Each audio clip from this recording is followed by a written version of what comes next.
All right, UFO believers, listen up. You may well be vindicated. We are back with an out-of-this-world town square and a new book out later this week. Government officials, pilots, and scientists going on the record about their own close encounters. Michio Kaku, professor of physics at CUNY University and host of Sci-Fi Science on the Science Channel, got to read the book early, and he joins us with a review. Quite simply, Professor, do unidentified flying objects without question exist?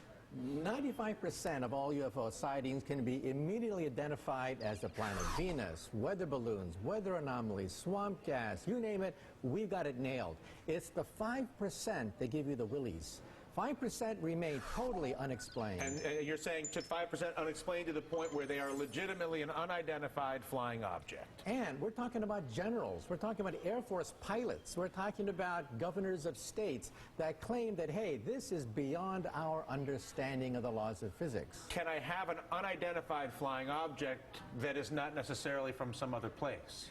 It's possible, but we've looked at all the alternatives. These are multiple sightings by multiple modes. In other words, pilots, eyewitnesses, radar, visual sightings. These are very hard to dismiss, the handful of sightings. One over Alaska, another over Belgium, another over Iran. The handful of things that still cannot be explained defy known laws of physics. So then, by that definition, does this confirm the existence of life on other planets, in your opinion? I wouldn't go that far. We need alien DNA or an alien chip. That would nail it to the wall right there. We don't have that. We don't have the smoking gun. But this book is as close as you're going to get to the smoking gun. We're talking about senior military officials who were involved in the investigations of these incidents saying we are clueless. If you were to look at those who argue, well, hang on, there's no way that they could get here from some other planet, that the technology doesn't exist, the stars are too far away, you rebut that sort of thinking with what?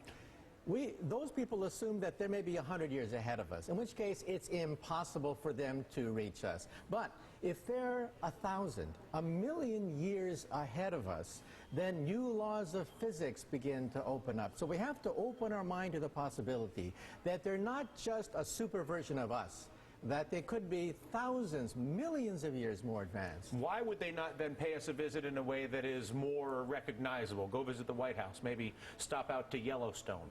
My point of view is if you're walking on a country road in, say, an anthill, you go down to the ants and say, I bring you trinkets, I bring you beads, I give you nuclear energy, or perhaps maybe you step on a few of them.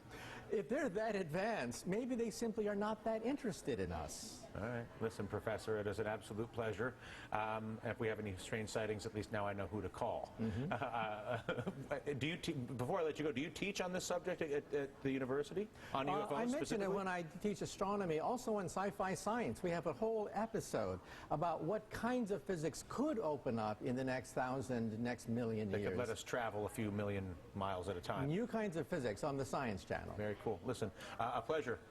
That does it for us. I'm Dylan Ratigan. Hardball's up right now.